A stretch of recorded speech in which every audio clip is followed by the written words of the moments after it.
வணக்கம் ஃப்ரெண்ட்ஸ். இந்த நம்ம பார்க்க போகிறது ஆர்பிஎஃப் கான்ஸ்டபிள் எக்ஸாம் 2025 நடந்துச்சு இல்லையா? 3/3/2025 நடந்தது ஷிஃப்ட் 1க்கான மேக்ஸ் கொஸ்டின் தான் பார்க்க போகிறோம். வாங்க டேரெக்டாக கொஸ்டின்குள்ளே போயிடலாம். ஃபர்ஸ்ட் கொஸ்டின் என்ன பார்த்தீங்கன்னா, இது வந்து எவ்வளோ இருக்குன்னு சொல்லி கேட்குறாங்க. ஒரு மதிப்பு என்ன பார்த்தீங்கன்னா, நல்லா கவனிங்க. மேலே வந்து தசமத்துக்கு புள்ளிக்கு அப்புறம் 4 இங்கே ஒரு 4 தசமம், இங்கே ஒரு 2 தசமம். ஸோ மொத்தம் வந்து 6 தசமம் இருக்குது. கீழே வந்து தசமத்துக்கு அப்புறம் மொத்தமாக டோட்டல் வந்து 6 தசமம் இருக்குது. ஸோ எல்லா சைபர் வந்து எல்லா தசமத்தையும் வந்து நம்ம எடுத்துடலாம். சரிங்களா? அப்படி எடுத்துட்டோம் அப்படின்னா மீதி இருக்கிற நம்பர் வந்து நம்ம வந்து அடி கொடுத்துடலாம். அப்படி அடி கொடுத்தீங்கன்னா 7 அடி கொடுத்தீங்க அப்படின்னா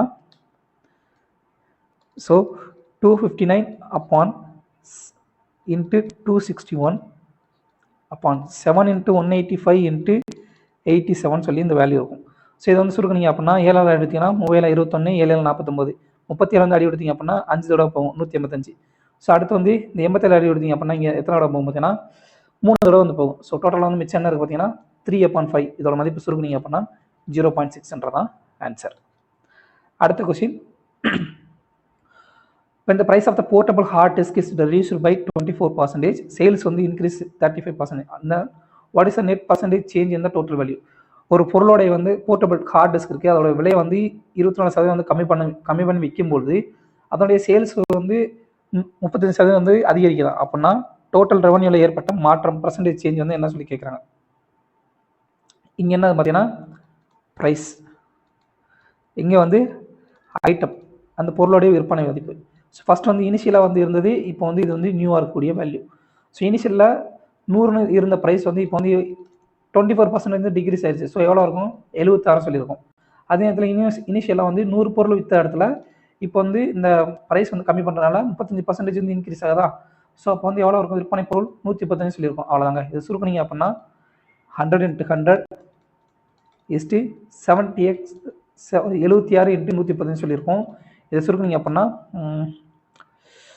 4 அடி இருக்கலாம், 4 அடி எடுத்தோன்னா 25.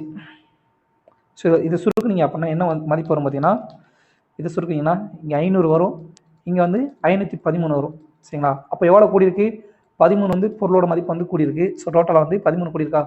எதுலேருந்து கூடியிருக்கு, 500லேருந்து கூடியிருக்கு. ஸோ 13/500 into 100 அடி கொடுத்தீங்க அப்படின்னா 2.6 வந்து டோட்டல் வேல்யூ வந்து அதோடைய மதிப்பு வந்து கூடியிருக்கும். சரிங்களா? அவ்வளோதான்.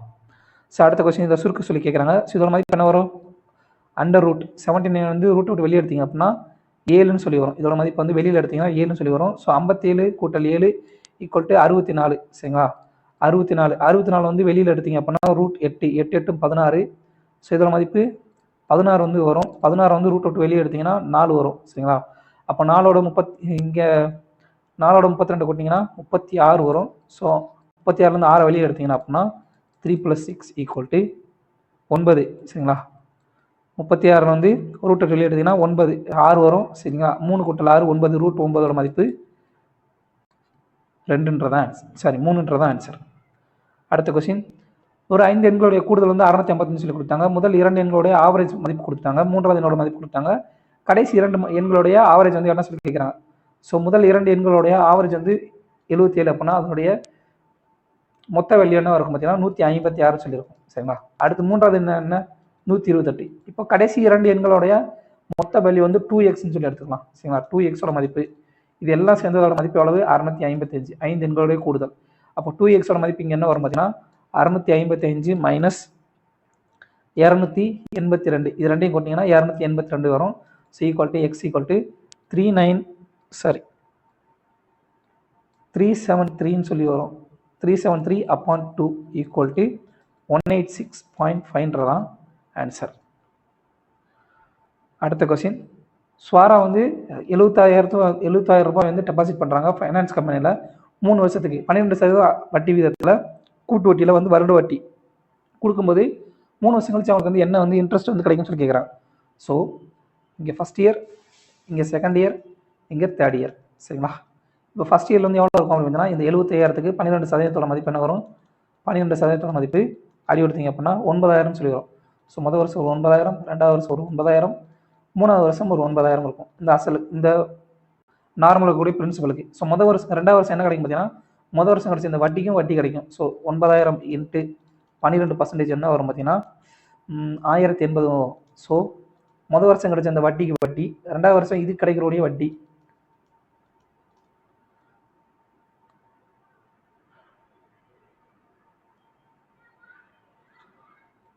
அடுத்து இங்கே ஒரு 1080. அதாவது அடுத்து சொல்கிறேன் இப்போ 1080 கடைசி 1080 12 வகுத்தல் 100 அடி கொடுத்தீங்க அப்படின்னா என்ன வரும் பார்த்தீங்கன்னா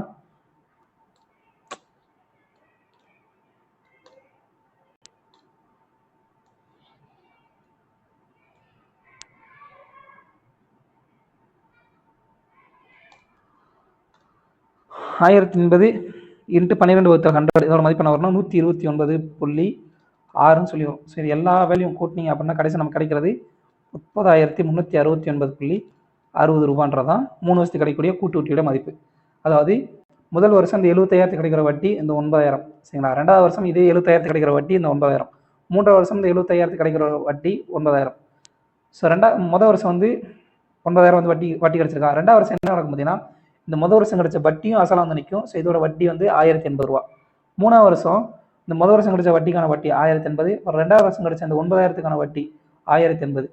அடுத்து இந்த 1080 ரூபாய்க்கான வட்டி 129.6. சரி, அது மொத்தமாக கூட்டிங்கன்னா 30,369.60 ரூபான்னு சொல்லி டோட்டல் இன்ட்ரெஸ்ட் வந்து நம்ம கிடைக்கும் 3 வருஷம் கழிச்சு கூட்டு வட்டியில். அடுத்து ஒரு அமௌண்ட் வந்து 840 ரூபா இருக்குது. அதை வந்து 3 பேருக்கு வந்து சரிசமாக பிரித்து கொடுக்குறாங்க 16:6:18 விதத்தில். இப்போது இருக்கிற ஹையஸ்ட் ரேஷியோக்கும் லோவஸ்ட் ரேஷியோக்கும் உள்ள வித்தியாசம் எவ்வளோன்னு சொல்லி கேட்குறாங்க. ஸோ டோட்டல் எவ்வளோ இருக்கும் பார்த்தீங்கன்னா இதோட டோட்டல் வந்து 16, 22, 40 சொல்லியிருக்கு. சரிங்களா. அப்போ அந்த 40 ரேஷியோட மதிப்பு தான் எவ்வளவு 840 ரூபா. இப்போ ஒரு ரேஷியோட மதிப்பு என்ன? ஒரு ரேஷியோட மதிப்பு 2, 1, 21. நமக்கு என்ன தேவை? 2 லார்ஜஸ்ட் அப்புறம் ஸ்மாலஸ்டோடைய வித்தியாசம் தான் கேட்குறாங்க. ஸோ 18 - 6 ஈக்குவல் டு நமக்கு என்ன தேவை? 12 ரேஷியோட மதிப்பு தான் தேவை. ஸோ 12 ரேஷியோட மதிப்பு என்ன வரும் பார்த்தீங்கன்னா 21 × 12 ஈக்குவல் டு 252தான் ஆன்சர்.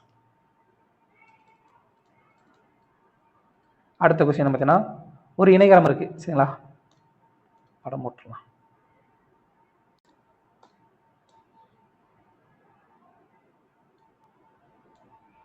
ஒரு இணைகரம் இருக்கு. அந்த இணைகரத்தில் வந்து பிஎக்ஸ் வந்து எஸ்ஆருக்கு வந்து செங்குத்தா இருக்கு. அதே மாதிரி ஆர்ஒய்ன்றது பிஎஸ்க்கு செங்குத்தா இருக்கு. ஸோ PQRSன்னு சொல்லி எடுத்துக்கலாம். இப்போ வந்து பிஎக்ஸ் வந்து எஸ்ஆருக்கு செங்குத்தா இருக்கு.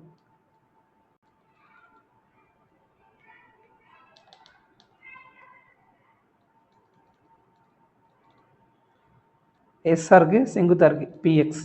அதே நேரத்தில் ஆர்ஒய் வந்து பிஎஸ்க்கு செங்குத்தா இருக்கு. ஸோ இங்கே வந்து எப்படி எடுத்துக்கலாமா?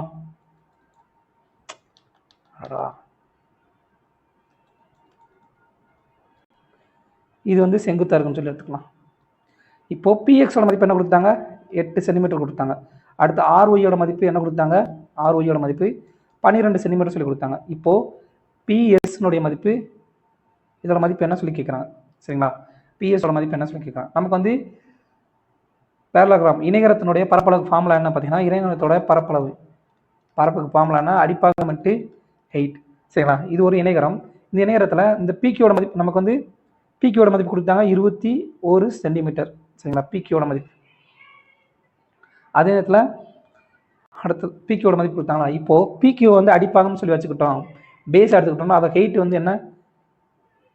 பிஎக்ஸ். ஸோ அப்போ பரப்பளவு பிக்யூ × பிஎக்ஸ் இதோட மதிப்பும் இந்த இணைகரத்தில் வந்து பிஎஸ் வந்து அடிப்பாகம் சொல்லி வச்சுக்கிட்டோம் அப்படின்னா பிஎஸ் வந்து அடிப்பாகம் சொல்லி வச்சுக்கிட்டோம்னா ஹெயிட் ஆர்ஒய்க்கும் சமமாக இருக்குமா? ஏன்னா அது ஒரே இணைகரம் தானே, ஒரே இணைகரம். இதோடைய இதை வந்து அடிப்பாகம்னு சொல்லி வச்சுக்கிட்டு பிஎஸ் அடிப்பாகம்னு சொல்லி வச்சு இதை குத்துயரமாக வந்து வச்சுக்கிட்டோம், ஆர்ஒய்யை குத்துயரமாக வச்சுக்கிட்டோம். அந்த கிடைக்கிற பரப்பளவும் இந்த பிக்யூ அடிப்பாகம் வச்சு பிஎக்ஸ் வந்து குத்துயரமாக வச்சுக்கிட்ட பரப்பளவும் சமமாக இருக்குமா? அப்போ பிக்யூவோட மதிப்பு என்ன? 21 × பிஎக்ஸோட மதிப்பு என்ன? 8 ஈக்குவல் டு பிஎஸோட மதிப்பு என்ன நமக்கு தெரியாது. ஸோ அதை வந்து நம்ம வந்து ஏன்னு சொல்லி வச்சுக்கலாம். ஏ × ஆர்ஒய்யோட மதிப்பு என்ன? 12. ஸோ இதை சுருக்குனீங்க அப்படின்னா ஏவோட மதிப்பு 14 சென்டிமீட்டர் சொல்லி நமக்கு ஆன்சர் கிடைக்கும். அவ்வளோதாங்க. இது வந்து ஆல்ரெடி நம்ம பார்த்த கணக்கு தான் சரிங்களா. இதுக்கு முன்னாடி பார்த்துருக்கோம், பட் இதுதான் வந்து கான்செப்ட். ஸோ இணைகரத்தினுடைய பரப்பளவுக்கு ஃபார்முலா என்ன அப்படின்னு பார்த்தீங்கன்னா அடிப்பக்கம் × குத்துயரம் சரிங்களா. எக்ஸோட மதிப்பு என்ன சொல்லியிருக்காங்க? எக்ஸோட மதிப்பு என்ன வரும்? 8/3/5 - 6/7/15 இதில் வந்து 8ஐயும் 6ஐயும் வந்து கழிச்சிட்டிங்க அப்படின்னா 8 - 6 ப்ளஸ் 3/5 மைனஸ் 7/15 சொல்லி எடுத்துக்கலாமா? கலப்பு பின்னத்தை தனித்தனியாக இப்போ வந்து இது பண்ணுறோம். ஸோ 2 இதோட மதிப்பு என்ன வரும் பார்த்தீங்கன்னா 2க்கு மிச்சம் எடுத்திங்கன்னா 15 சொல்லி வரும். இங்கே 5 மேலே கீழே வந்து 3ஆல் பெருக்க வேண்டியிருக்கும். ஏன்னா கீழே வந்து 3ஆல் பெருக்கிங்கன்னா 15 வரும். ஸோ மேலே வந்து 3ஆல் பெருக்கிங்க அப்படின்னா 9 - 7 சொல்லி வரும். ஸோ இதோட மதிப்பு 2 + 2/15 சொல்லி ஆன்சர் கிடைக்கும். எக்ஸோட மதிப்பு அவ்வளோதாங்க.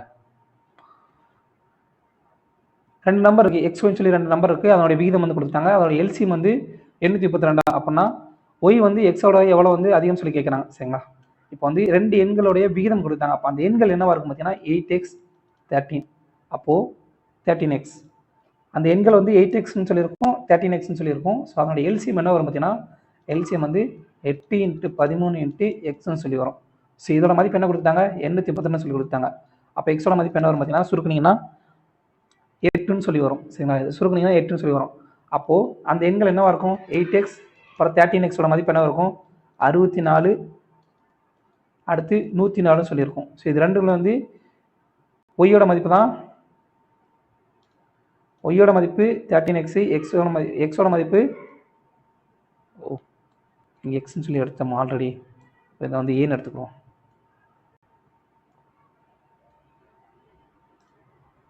A 13 வச்சுக்கோம். இதோட எல்சிஎம் வந்து 8 × 13 × ஏன்னு சொல்லியிருக்கோம். அப்போ ஏவோட மதிப்பு 8ன்னு சொல்லி நம்ம கண்டுபிடிப்போம். ஸோ 8A 13 மதிப்பு என்ன வரும் 64 104 சொல்லி வரும். இது ரெண்டுக்குள்ள வித்தியாசம். ஒய் வந்து எக்ஸோட எவ்வளோ அதிகம் பார்த்தீங்கன்னா +40 வந்து அதிகம். சரிங்களா? ஒய் வந்து எக்ஸை விட 40 வந்து அதிகம். அடுத்து சுஜி மார்க் ஒரு ட்ரெஸ்ஸை வந்து காஸ்ட் ப்ரைஸோட வந்து 50% வந்து அதிகமாக வச்சு மார்க் ப்ரைஸ் குறித்த விலைக்கு வந்து விற்கிறாங்க. அந்த குறித்த விலையில வந்து 30% வந்து டிஸ்கவுண்ட் கொடுக்குறாங்க. அப்படி கொடுக்கும்போது விற்பனை விலை வந்து 5250 ரூபா அப்படின்னா காஸ்ட் ப்ரைஸ் என்ன சொல்லி கேட்குறாங்க. ஸோ காஸ்ட் ப்ரைஸ் வந்து 100% வச்சுக்கலாம். எஸ், இங்கே காஸ்ட் ப்ரைஸு இங்கே மார்க்கெட் ப்ரைஸு டிஸ்கவுண்ட் எஸ்பி தான் நம்மகிட்ட இருக்கோ. அப்போ ஃபார்முலாவில் போட முடியாது. ஸோ எஸ்பி காஸ்ட் ப்ரைஸ் வந்து 100ன்னு வச்சுக்கலாம். அப்போது 50% வந்து அதிகமாக தான். ஸோ 50% வந்து மார்க்கெட் ப்ரைஸ் வந்து அதிகமாக வச்சுக்கிறாங்க. அப்போ எவ்வளோ வரும் 150 சொல்லி மார்க்கெட் ப்ரைஸ் வந்து இருக்கும். இந்த மார்க்கெட் ப்ரைஸில் வந்து 30% டிஸ்கவுண்ட் கொடுக்குறாங்க. அப்படின்னா விற்பனை விலை என்னவா இருக்கும் பார்த்தீங்கன்னா விற்பனை விலை 70% இருக்கும். சரிங்களா? டிஸ்கவுண்ட் வந்து 30%. அப்படின்னா விற்பனை விலை என்னவா இருக்கும் × 70%. சரிங்களா? 70%ஓட மதிப்பு என்ன வரும் பார்த்தீங்கன்னா அடி எடுத்தீங்கன்னா 15 7 105ன்னு சொல்லிடும். இந்த 105ஓட மதிப்பு எதுக்கு சமம் அப்படின்னு பார்த்தீங்கன்னா 5250க்கு சமம். அப்போது ஒரு ரேஷியோட மதிப்பு என்ன வரும் பார்த்தீங்கன்னா 50ன்னு சொல்லி வரும். இது சுருக்குனீங்க அப்படின்னா 50ன்னு சொல்லி வரும். நமக்கு என்ன தேவை காஸ்ட் ப்ரைஸோட மதிப்பு தான் தேவை. காஸ்ட் ப்ரைஸோட மதிப்பு 16 = 50 × 100 = 5000ன்றது தான் ஆன்சர்.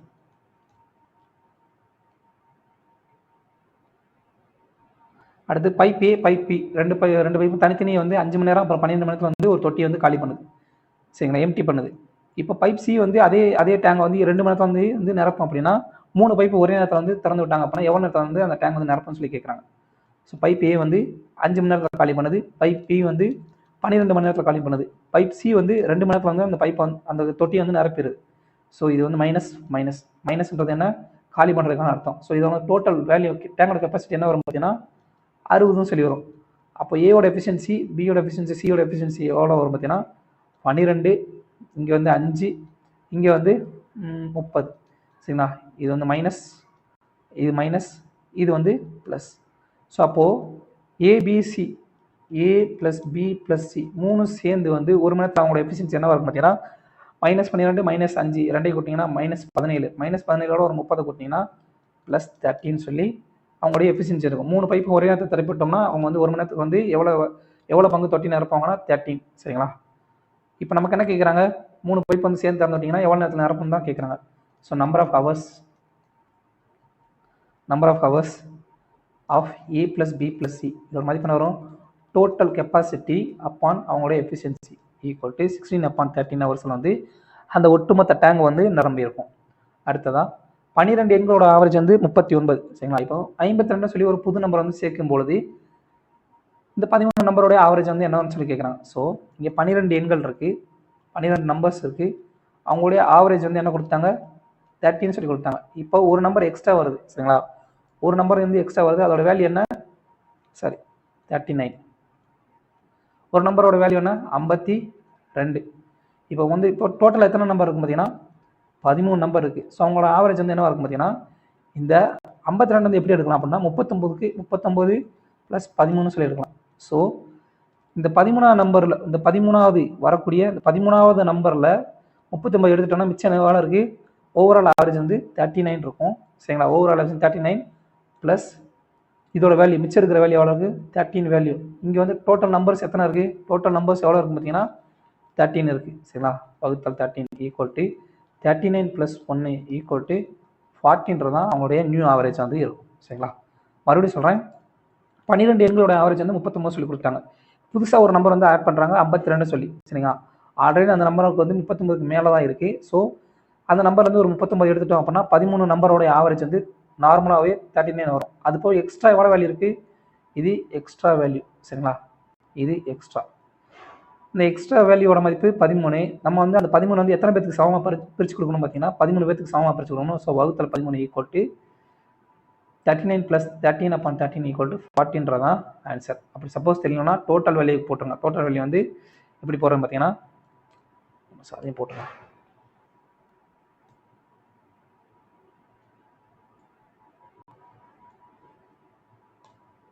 டோட்டல் வேல்யூ எப்படி போடுறது பார்த்தீங்கன்னா 12 எண்களோடைய ஆவரேஜ் வந்து 39 ப்ளஸ் 13ஆவது நம்பர் ஒன்று வருது சரிங்களா 52, 1 × 52 ஈக்குவல் டு 13 × x. இதை சுருக்கிங்கன்னா எக்ஸோட வேல்யூ எவ்வளோ வரும், 40 சொல்லி ஆன்சர் வரும். இப்படியும் போடலாம் சரிங்களா.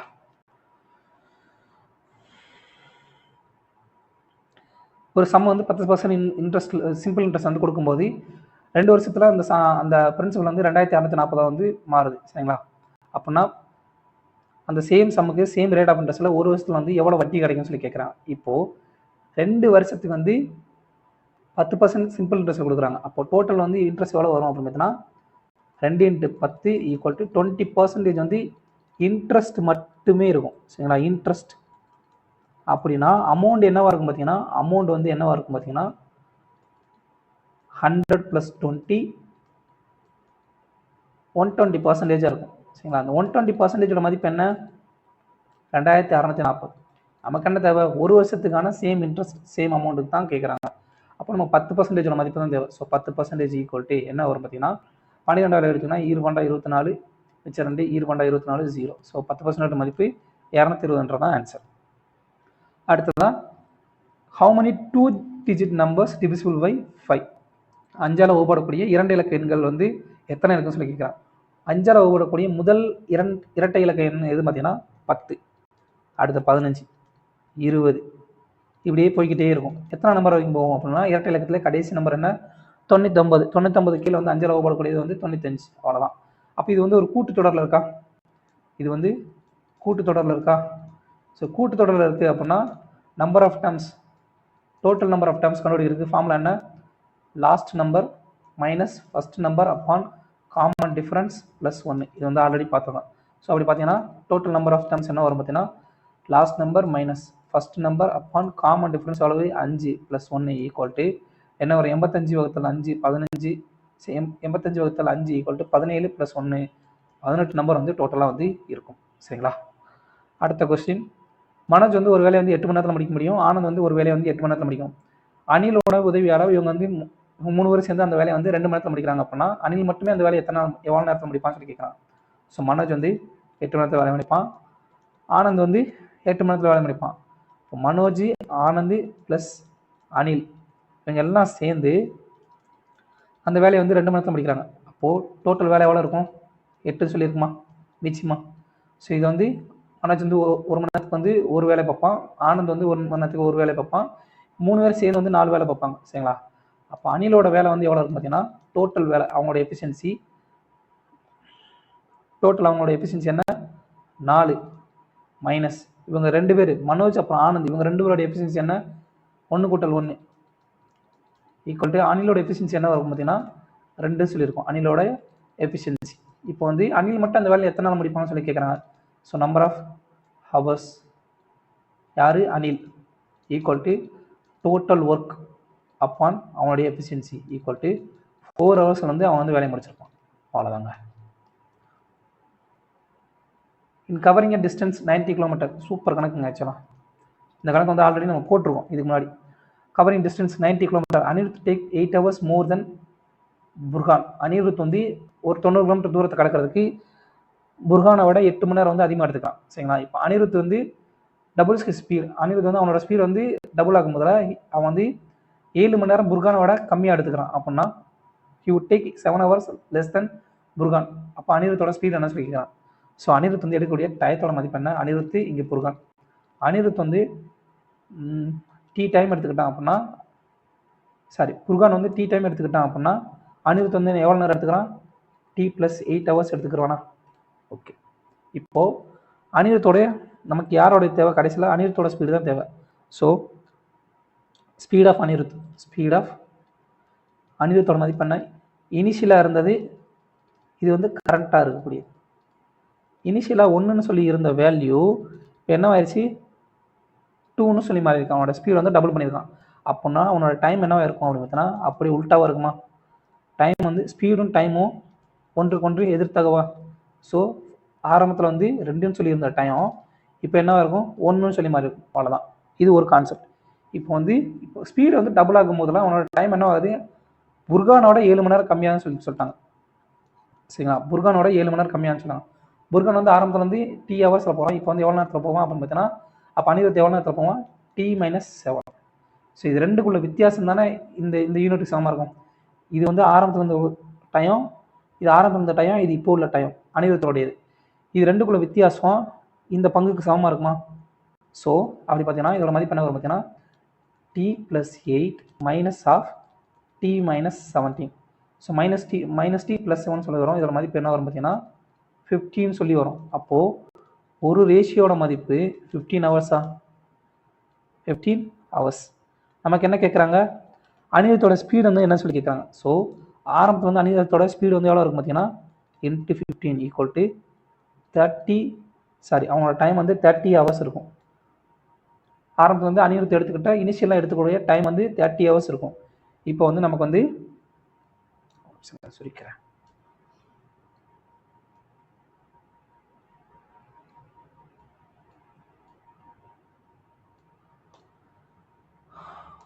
இப்போ வந்து நமக்கு வந்து அவனோட அனிருத்தோடைய டைம் தெரியும், டோட்டல் டிஸ்டன்ஸ் தெரியும். அப்போது ஸ்பீடு வந்து என்ன இருக்குன்னா speed equal to distance upon டைம்ன்ற ஃபார்முலாவில் போட்டிங்க அப்படின்னா டிஸ்டன்ஸ் வந்து 90 km/h. அவனுடைய டைம் வந்து 30 ஹவர்ஸ் ஈக்குவல் டு 3 km/hன்றதான் அவனுடைய ஸ்பீடு. மறுபடியும் சொல்கிறேன், அனிருத்துக்கும் புர்ஹானுக்கும் உள்ள டைமோட டிஃப்ரென்ஸ் என்ன பார்த்தீங்கன்னா அனிருத் வந்து புர்ஹான் வந்து எவ்வளோ டைம் எடுக்கிறானோ அதோட வந்து அனிருத் வந்து 8 மணி நேரம் அதிகமாக எடுத்துக்கிறான். சரிங்களா? 8 மணி நேரம் அதிகமாக எடுத்துக்கிறான். அப்போ புர்ஹான் வந்து டி ஹவர்ஸில் வந்து ட்ராவல் பண்ணுறான் அப்படின்னா அனிருத் வந்து டி ப்ளஸ் 7 சொல்லி டி ப்ளஸ் 8ன்னு சொல்லி எடுத்துருப்பான் ஃபஸ்ட்டு இனிஷியலாக. இப்போ அவனோட ஸ்பீடு வந்து என்னவா இருக்குது? டபுள் ஆகுறான். இப்போ டபுள் ஆகும்போது அவன் வந்து 7 மணி நேரம் வந்து புர்ஹானோட கம்மியாக எடுத்துக்கிறான். அப்படின்னா ஆரம்பத்தில் வந்து அனிருத்தோட ஸ்பீடு வந்து 1ன்னு சொல்லியிருந்தது. இப்போ வந்து கரண்ட் ஸ்பீடு என்ன ஆயிடுச்சு? 2ன்னு சொல்லி மாறிடுச்சு. அப்போ ஸ்பீடுக்கும் டயத்துக்கு என்ன தொடர்பு பார்த்தீங்கன்னா ஒன்றுக்கு ஒன்று எதிர்த்தாகுது. அப்போ டைம் வந்து ஆரம்பத்தில் 2ன்னு சொல்லி இருந்த ரேஷியோ மதிப்பு இப்போ 1ன்னு சொல்லி மாறி இருக்கும். சரிங்களா? இப்போது கணக்கு பண்ணி என்ன கொடுத்தாங்க? அனிருத்தோடைய இப்போ டபுள் ஆகணும், இந்த ஸ்பீடை வந்து டபுள் ஆகினதுக்கப்புறம் அவனோட டைம் என்ன ஆகுது அப்படின்னா 7 ஹவர்ஸ் வந்து லெஸ் ஆகுதான் புர்ஹானோட. அப்போ ஆரம்பத்தில் வந்து 7 ஹவர்ஸ் புர்ஹானோட டைம் வந்து டி ஹவர்ஸ் இருந்தது. இப்போ வந்து அனிருத்தோட டைம் என்ன ஆகும்? டி மைனஸ் 7 சொல்லி மாறி இருக்கும். அப்போ இது ரெண்டுக்குள்ள வித்தியாசம் ஆரம்பத்தில் இருந்த டயத்தோட வித்தியாசம், அப்புறம் இப்போ இருக்கிற டயத்தினோட வித்தியாசம், இது ரெண்டுக்குள்ள வித்தியாசம் இந்த 2க்கு 1க்கும் உள்ள வித்தியாசத்துக்கு சமமாக இருக்குமா? இந்த டயத்துக்கு சமமாக இருக்குமா? அப்போ இது ரெண்டுக்குள்ள வித்தியாசம் என்ன? 1 ஹவர்ஸ். ஸோ இது ரெண்டு T plus 8 minus T minus 7 இதோட மதிப்பு என்ன வரும் பார்த்தீங்கன்னா சுருக்குனீங்கன்னா 15 சொல்லி வரும்.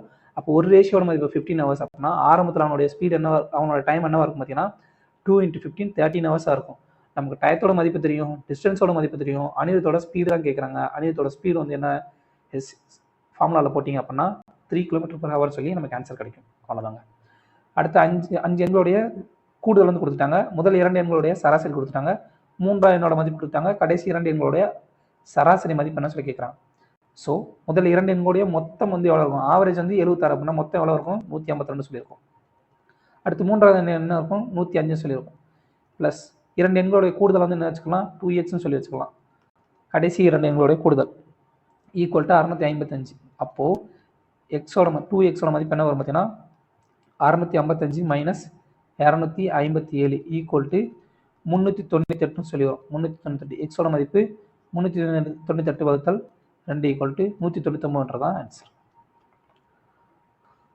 அடுத்த கொஸ்டின் பார்த்தீங்கன்னா சம் ஆஃப் 8 நம்பர்ஸ். 8 எண்களுடைய கூடுதல் வந்து 900 அப்படின்னா அதோட ஆவரேஜ் என்ன சொல்லி கேட்குறான்? Average equal to total value upon number of items equal to என்ன வரும்? 112.5. அடுத்து இந்த கொடுக்கப்பட்ட எண்கள் எல்லாம் ஒரு விகிதாச்சாரத்தில் இருக்குது அப்படின்னா ஒய்யோட மதிப்பு என்ன சொல்லி கேட்குறாங்க? So A is to B the whole is to C is to D அப்படின்னா இதோட மதிப்பு என்ன வரும்? B into C upon A into D. நமக்கு என்ன தேவை?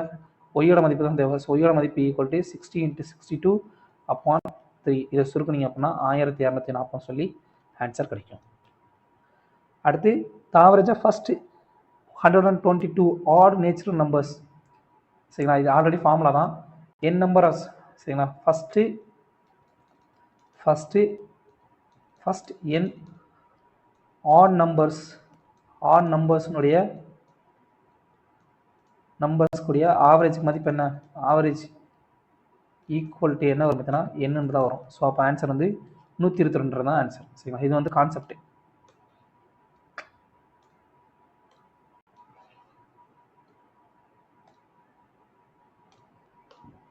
சாரிங்க.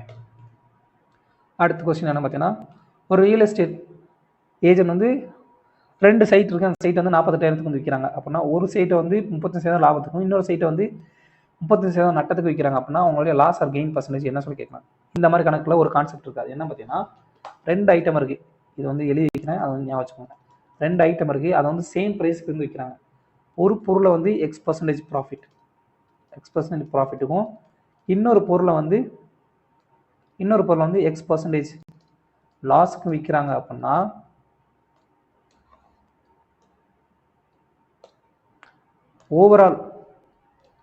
ஓவராலாக என்ன வரும் பார்த்தீங்கன்னா ஓவராலாக வந்து லாஸ் பர்சன்டேஜ் தான் வரும். So loss percentage equal to X/10 whole ஸ்கொயர்னு சொல்லி வரும். இது வந்து கான்செப்ட். சரிங்களா? இது எப்படி போட்டாலும் ஒரு கொஞ்சம் கீழே இறக்கலாம்னு நினைக்கிறேன்.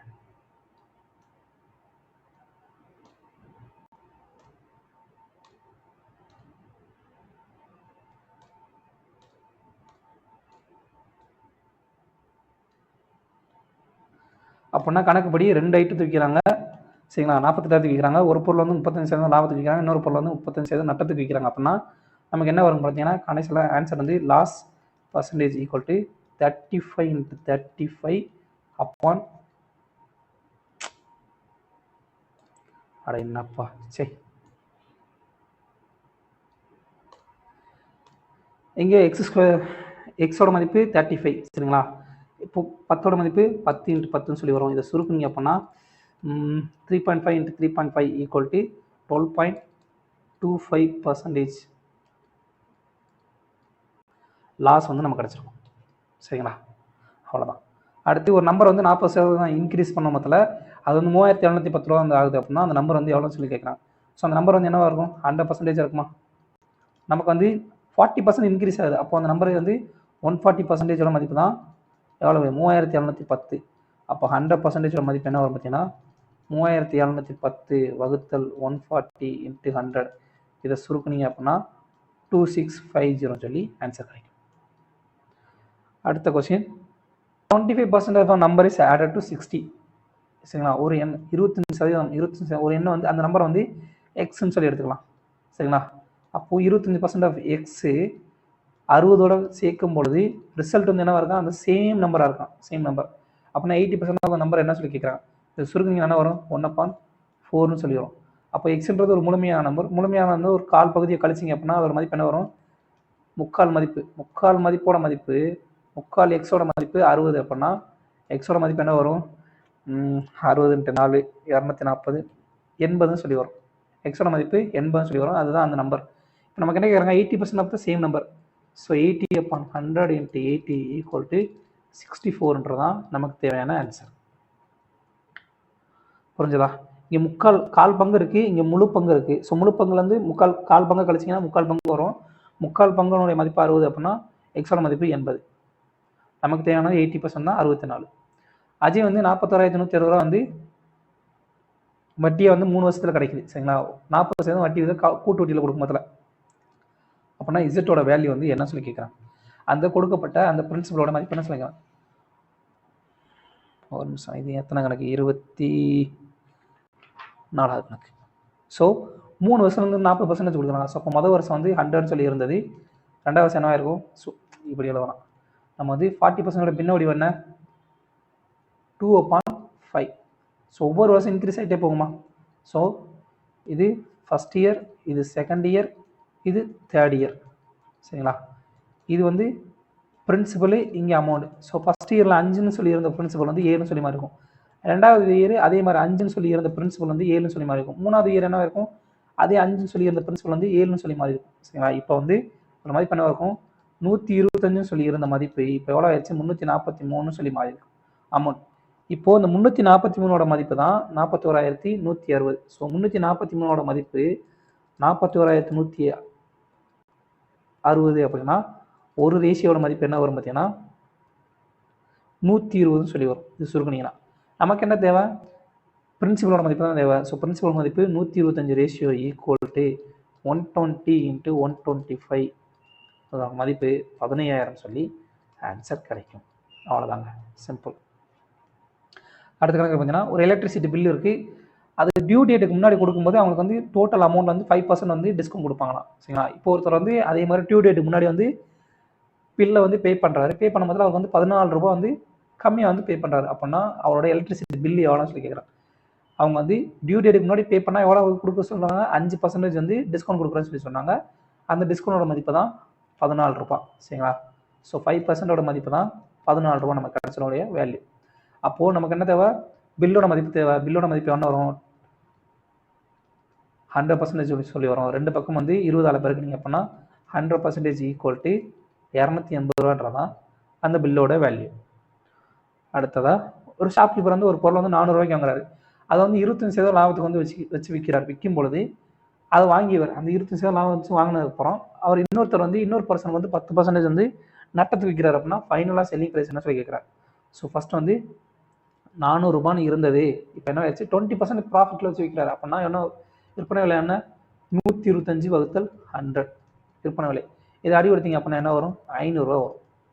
சரிங்களா? இப்போ 500 ரூபான்னு இருந்த இந்த பொருளை வந்து எவ்வளவு? 10% நட்டத்துக்கு வந்து விற்கிறாங்க. அப்போ விற்பனை விலை என்ன இருக்கும்? 90% இருக்குமா? ஸோ அடி கொடுத்தீங்க அப்படின்னா 450 ரூபான்னு சொல்லி விற்பனை விலை வந்து இருக்கும். சரிங்களா? கடைசி விற்பனை விலை 450 ரூபான்னு சொல்லியிருக்கும். அவ்வளோதாங்க. அடுத்து ஜித்தேஷ் அப்புறம் கமல் 2 பேரும் சேர்ந்து தனித்தனியாக வந்து அந்த ஒரு வேலையை வந்து 7 அப்புறம் 16 நாளில் முடிக்கிறாங்க. சரிங்களா?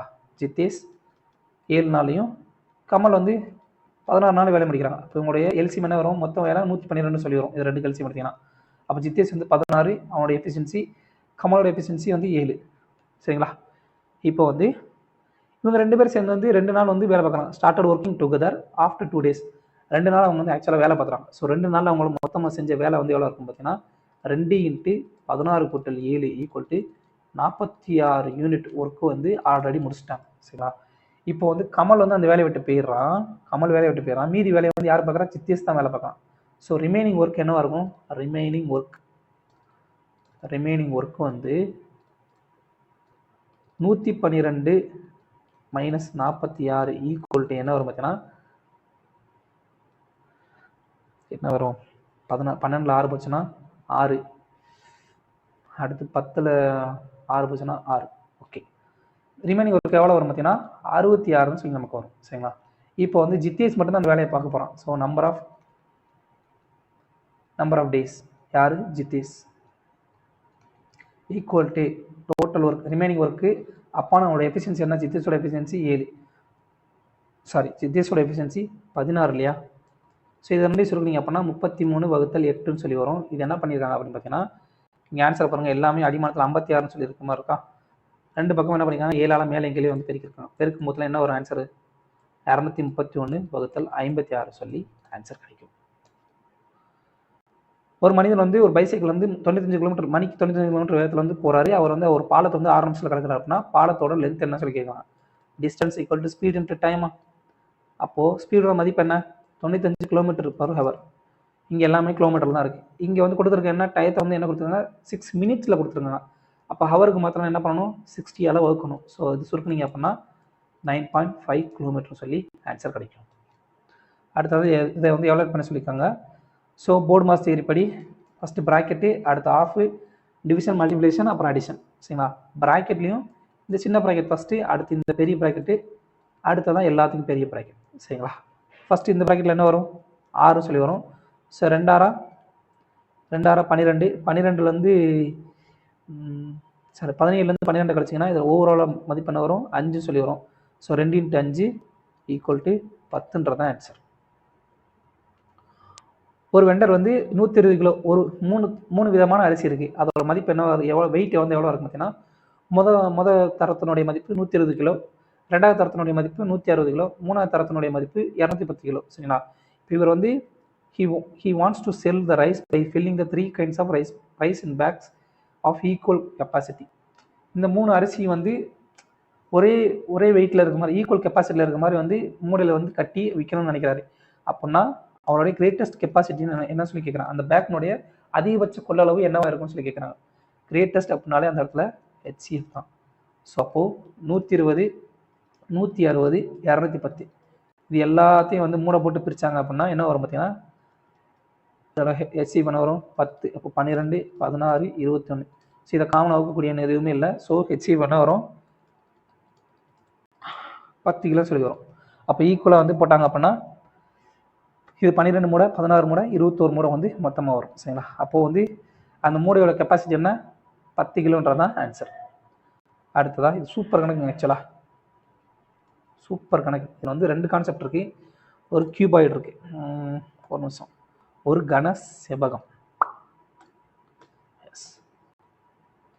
ஒரு கன செவ்வகம் கொடுத்தாங்க. அதோடைய நீளம், அகலம் மற்றும் ஆழத்தினுடைய மதிப்பு வந்து 8 சென்டிமீட்டர் சொல்லி கொடுத்தாங்க. அதோடைய மூலைவிட்டத்தோட மதிப்பு 5 சென்டிமீட்டர் சொல்லி கொடுத்தாங்க. அப்படின்னா அதோடைய சர்ஃபேஸ் ஏரியா வந்து என்ன சொல்லி கேட்குறாங்க? சர்ஃபேஸ் ஏரியா இங்கே வந்து 3 ஃபார்முலா வந்து நம்ம தெரிஞ்சுக்கணும். அந்த 3 ஃபார்முலா எழுதுகிறேன். ஃபஸ்ட்டு வந்து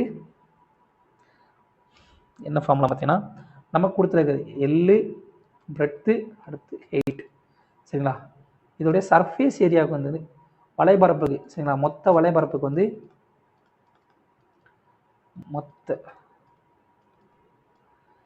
what is the total surface area? கியூபாய்னு என்ன? கன செவ்வகம். சதுரம் சொல்லியிருந்தால் மன்னிச்சிருங்க, கன செவ்வகம். கன செவ்வகத்துடைய வலைபரப்பு ஃபார்முலா என்ன? 2 × LB + PH + HL. 2 × LB + PH + HL. நம்ம கணக்கில் என்ன கொடுத்துருக்காங்க? L + B + Hோட மதிப்பு கொடுத்தாங்க 8. டயகனலோட மதிப்பு என்ன வரும்? மூளை விட்டத்தோட மதிப்பு என்ன வரும் பார்த்தீங்கன்னா, √L² + B² + H² = என்ன கொடுத்தாங்க? 5 சென்டிமீட்டர் சொல்லி கொடுத்தாங்க. அப்போது டியோட மதிப்பு என்ன வரும்? L² + B² + H² மதிப்பு என்ன வரும்? 2 பக்கம் ஸ்கொயர் பண்ணிங்க அப்படின்னா 25 சொல்லி வரும். அவ்வளோதாங்க, கணக்கு முடிஞ்சிச்சு. இங்கே என்ன பண்ண போகிறோம் அப்படின்னா, ஃபார்முலா போடுறேன், அந்த ஃபார்முலா வச்சுக்கோங்க. A + B + C² நமக்கு என்ன தேவை? வலைபரப்போட ஃபார்முலா தான் தேவை.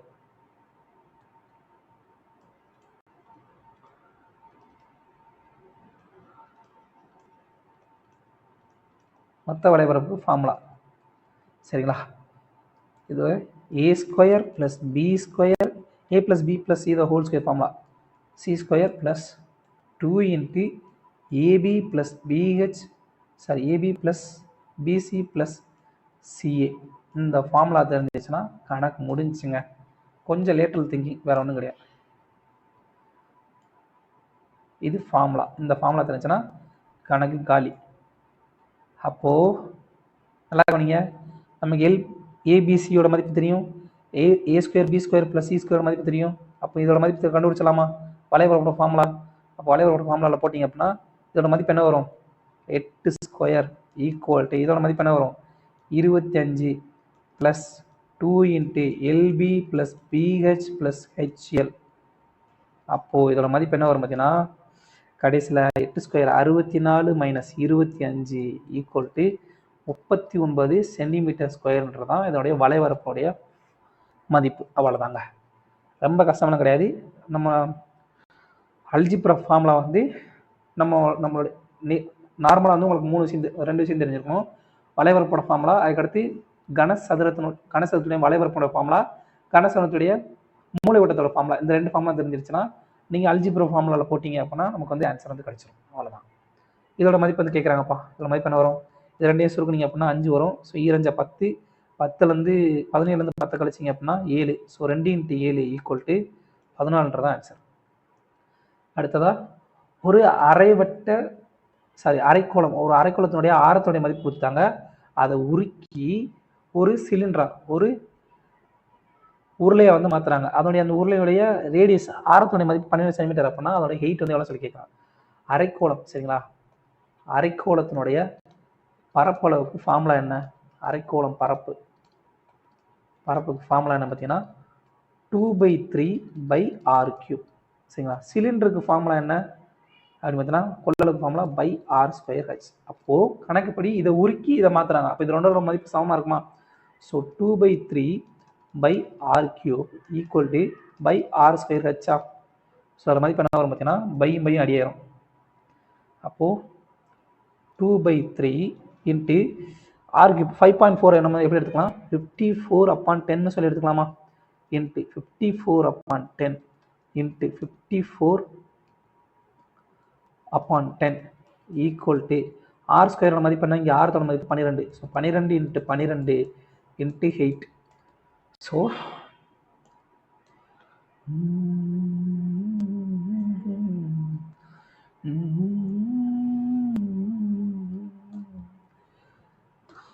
இது சுருக்குனீங்க அப்படின்னா டேரெக்டாக 4வது ஆடி எடுத்தீங்கன்னா முன்னாங்க 12, முன்னாங்க 12, 9 54, 9 54, 9க்கு 9 அடியாயிரும். அடுத்தது இங்கே 3 எடுத்தீங்கன்னா 3, சரிங்களா? இங்கே அடி கொடுத்தீங்க அப்படின்னா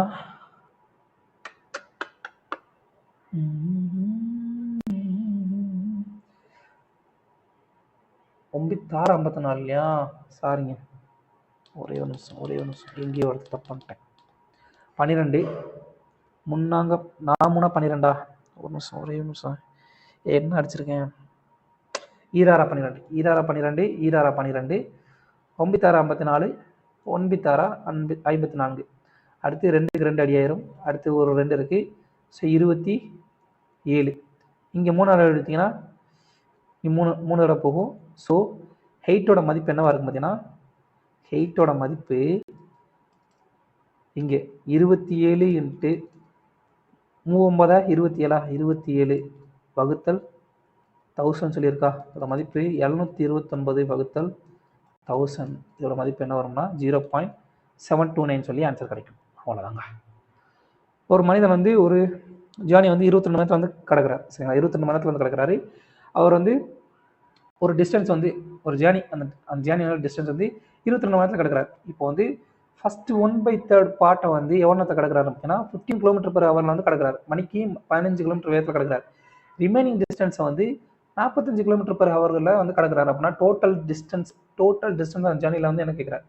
இங்கே 1/3 பார்ட்டு, அப்போ ரிமைனிங் பார்ட் என்ன இருக்கும்? 2/3 இருக்குமா? அப்போது நமக்கு வந்து டிஸ்டன்ஸ் நம்ம என்ன எடுத்துக்கலாம்? டிஸ்டன்ஸ் வந்து 3x சொல்லி எடுத்துக்கலாம். அப்போ ஃபஸ்ட்டு பார்ட் வந்து நல்லா கவனிங்க, time equal to distance upon speed. இங்கே ஃபஸ்ட்டு பார்ட்டோட மதிப்பு என்ன இருக்கும்? 3x. ஃபஸ்ட்டு பார்ட்டோட மதிப்பு என்ன இருக்கும்? எக்ஸ்ன்னு சொல்லியிருக்குமா?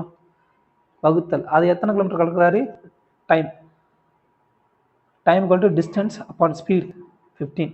ரிமைனிங் டிஸ்டன்ஸ் எவ்வளோ இருக்கும்? 3x ஒரு எக்ஸ் பிடிச்சுன்னா மீதி வந்து 2x இருக்கும். ஸோ 2x அது வந்து எவ்வளோ நேரத்தில் கிடக்கிறாரு அப்படின்னு பார்த்தீங்கன்னா 45 km/h வேகத்தில் கிடக்கிறாரு. ஸோ டோட்டல் ஹவர்ஸ் எவ்வளவு?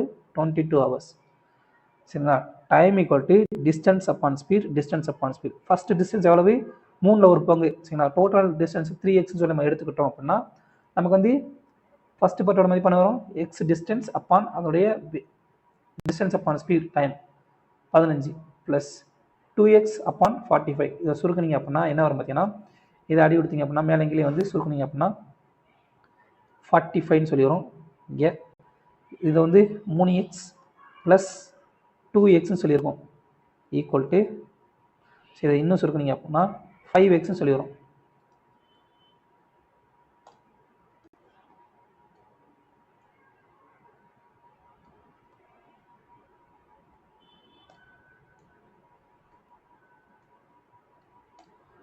சரி இதோட மதிப்பு 5xன்னு சொல்லிடுமா?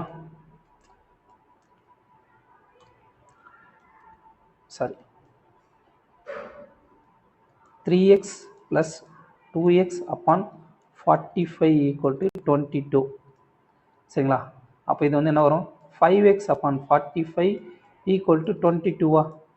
அடி எடுத்தீங்க அப்படின்னா 9ன்னு சொல்லி வரும். ஸோ எக்ஸோட மதிப்பு 22 into 9. அப்போ 3xோட மதிப்பு என்ன வரும் பார்த்தீங்கன்னா 22 into 9 into 3 equal to 594 கிலோமீட்டர்னு சொல்லி ஆன்சர் கிடைக்கும். டிஸ்டன்ஸில் ஃபார்மெட்டில் போட்டிங்கன்னா, சாரி டைம்ன்ற ஃபார்முலாவில் போட்டிங்கன்னா உங்களுக்கு என்டையர் கணக்கு வந்து நமக்கு வந்து கிடைச்சிடும். அவ்வளோதான். What is average speed of a car which covers half of the distance with the speed of 28 km/h and the other half of the distance with speed of 84 km/h.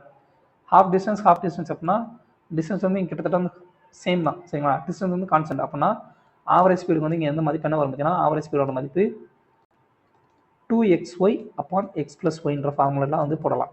So அப்படி போட்டிங்க அப்படின்னா 2 × 28 × 84 வகுத்தல் 28 கூட்டல் 84 இதோட மதிப்பு என்ன வரும் பார்த்தீங்கன்னா 2 × 28 upon 84 upon 100 112. ஸோ 112னா ரெண்டாவது ஆடி எடுத்திங்கன்னா 56 ஆடி எடுத்திங்கன்னா 2 மறுபடியும் இது அடி எடுத்திங்கன்னா 42 km/hன்றதான் ஆன்சர் ஆவரேஜ் ஸ்பீட். அவ்வளோதான் ஃப்ரெண்ட்ஸ். தேங்க்யூ.